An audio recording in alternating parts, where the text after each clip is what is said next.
Hello friends, एक बार फिर से हम लोग पॉलिटी की क्लास आगे बढ़ाते हैं। अगला टॉपिक देखते हैं। अगले टॉपिक में आपका अभी आज हम डिस्कस करेंगे कि लोकसभा में जो है, अगर लोकसभा का विघटन हो जाए तो उस केस में उस समय अगर जो भी बिल्स विधेयक प्रोसेस में होंगे, अलग अलग परिस्थितियों में होंगे, उन पे क्या इफेक्ट पड़ेगा, क्या प्रभाव पड़ेगा, है ना। मान लीजिए कि सरकार गिर गई, लोकसभा विघटित हो गई।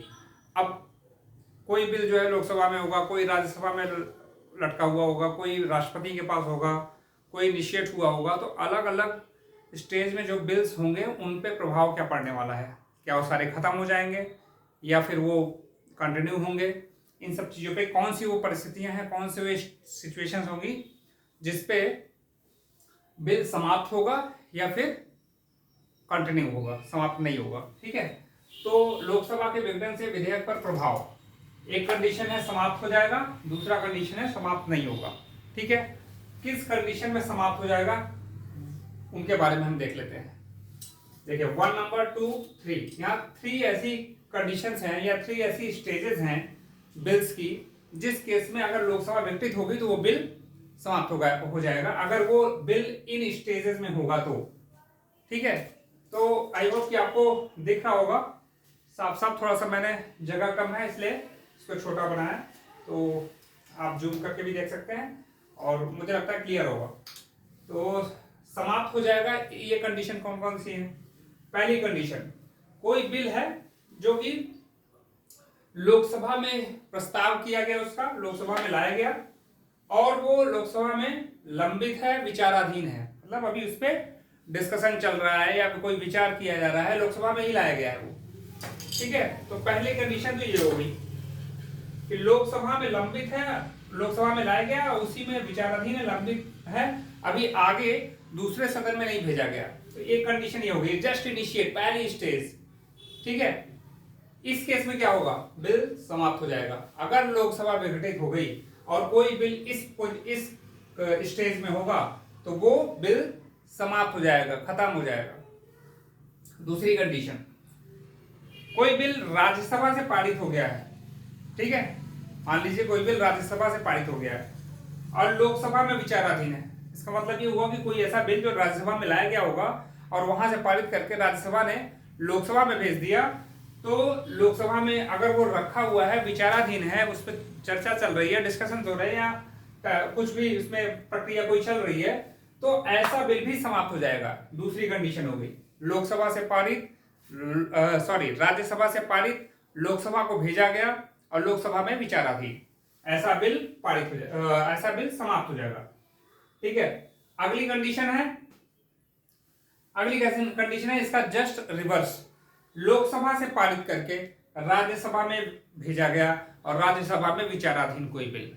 ठीक है, 3 कंडीशन हो गई, लोकसभा में इनिशिएट किया हुआ, लोकसभा में विचाराधीन, राज्यसभा से पारित होकर लोकसभा में आया हुआ और विचाराधीन, लोकसभा से पारित होकर राज्यसभा को गया हुआ और राज्यसभा में विचाराधीन।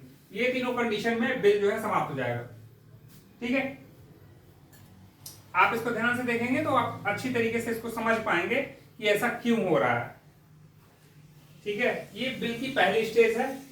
ठीक है, इसमें राज्यसभा ने पारित करके लोकसभा में भेज दिया है और इसमें लोकसभा ने पारित करके राज्यसभा में भेज दिया है, तो मतलब ये आधा अधूरा भी कहानी है ये।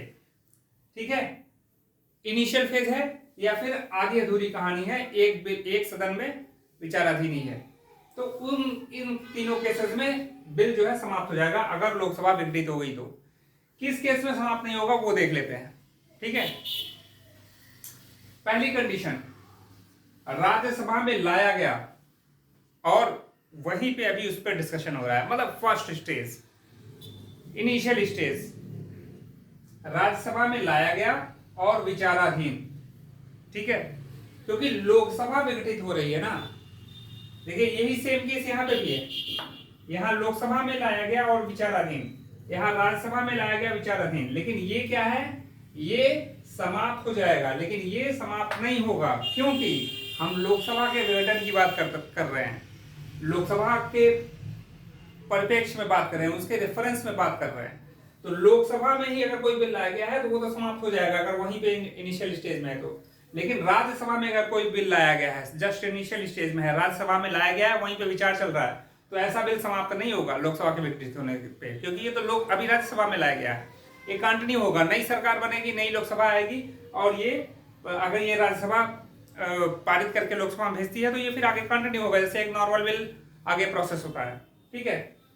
दूसरी कंडीशन क्या है, लोकसभा और राज्यसभा दोनों ने पारित करके राष्ट्रपति के पास भेज दिया है और राष्ट्रपति के पास वो विचाराधीन है, तो उस केस में भी ये समाप्त नहीं होगा। ठीक है। अगली कंडीशन, लोकसभा से पारित, राज्यसभा से पारित, राष्ट्रपति के पास भेजा गया, राष्ट्रपति ने पुनर्विचार के लिए संसद को वापस भेज दिया, सदन को। ठीक है। इस कंडीशन में भी बिल समाप्त नहीं होगा लोकसभा के विघटित होने पे। अगली कंडीशन क्या है, संयुक्त अधिवेशन में विचाराधीन। संयुक्त अधिवेशन कब होता है, जब किसी बिल को लेके मतभेद हो जाए दोनों सदनों में। अगर ऐसी कंडीशन है कि संयुक्त अधिवेशन में मामला लंबित है, वहां पे विचाराधीन है किसी विधेयक को लेके, तो वो बिल भी समाप्त नहीं होगा लोकसभा के विघटित होने पे।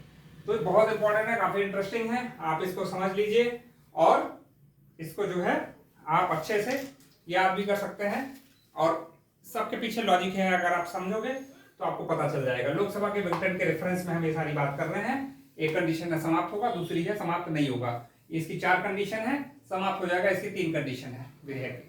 ठीक है। तो अगर आपको वीडियो पसंद आया तो इसको लाइक कीजिए, सब्सक्राइब कीजिए और ज्यादा से ज्यादा शेयर कीजिए, अपने फीडबैक दीजिए। Thank you very much.